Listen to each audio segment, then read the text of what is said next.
സ്വകാര്യ പെട്രോൾ പമ്പുകളിലെ ശുചിമുറികൾ പൊതുജനങ്ങൾക്ക് ഉപയോഗിക്കാനുള്ളതല്ല എന്ന ഹൈക്കോടതിയുടെ ഇടക്കാല ഉത്തരവ്.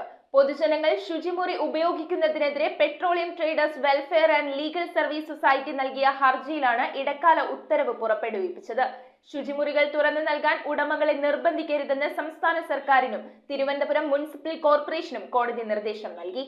സ്വകാര്യ പെട്രോൾ പമ്പുകളിലെ ശുചിമുറികൾ എല്ലാവർക്കും ഉപയോഗിക്കാനുള്ളതല്ലെന്ന് ഹൈക്കോടതി ഇടക്കാല ഉത്തരവ് പുറപ്പെടുവിച്ചു. സ്വകാര്യ പെട്രോൾ പമ്പുകളിലെ ശുചിമുറികൾ പൊതു ശുചിമുറികളായി ഉപയോഗിക്കുന്നതിനെതിരെ petroleum traders welfare and legal service society നൽകിയ ഹർജിയിലാണ് ജസ്റ്റിസ് CS ഡയസിന്റെ ഇടക്കാല ഉത്തരവ്. പമ്പിലെ ശുചിമുറികൾ തുറന്നു നൽകാൻ ഉടമകളെ നിർബന്ധിക്കരുതെന്ന് സംസ്ഥാന സർക്കാരിനും തിരുവനന്തപുരം മുനിസിപ്പൽ കോർപ്പറേഷനും കോടതി നിർദ്ദേശം നൽകി. പമ്പുകളിൽ പെട്രോളും ഡീസലും അടിക്കാൻ എത്തുന്നവർക്ക് അടിയന്തര സന്ദർഭങ്ങളിൽ ഉപയോഗിക്കുന്നതിനാണ് ശുചിമുറിയെന്ന് ഹർജിക്കാർ വാദിച്ചെങ്കിലും സർക്കാരും തിരുവനന്തപുരം കോർപ്പറേഷനും മറ്റ് ചില തദ്ദേശ സ്വയംഭരണ സ്ഥാപനങ്ങളും ഇത് പൊതുശുചിമുറിയാക്കണമെന്ന് ആവശ്യപ്പെടുകയായിരുന്നു. പെട്രോൾ പമ്പുകൾക്ക് മുന്നിൽ പൊതുശുചിമുറി എന്ന തരത്തിൽ ബോർഡുകൾ വയ്ക്കുമ്പോൾ പൊതുജനങ്ങൾ കൂടുതലായി പമ്പുകളിൽ എത്തുകയും അത് പമ്പുകളുടെ പ്രവർത്തനത്തെ ബാധിക്കുകയും ചെയ്യുന്നു. അപകട സാധ്യത ഏറെയുള്ള പമ്പുകളിൽ പലപ്പോഴും ശുചിമുറിയെ ചൊല്ലി തർക്കങ്ങളും ഉണ്ടാകാറുണ്ട്. ഈ സാഹചര്യത്തിലാണ് പൊതുജനങ്ങൾ ശുചിമുറി ഉപയോഗിക്കുന്നത് തടയണമെന്നാവശ്യപ്പെട്ട് പമ്പുടമകൾ കോടതിയെ സമീപിച്ചത്.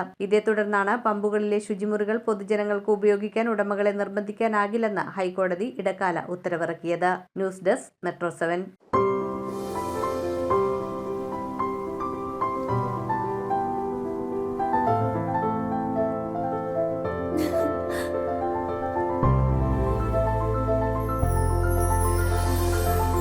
കളങ്കമില്ലാത്ത സൗഹൃദം പോലെ കലർപ്പില്ലാത്ത വിശ്വാസം.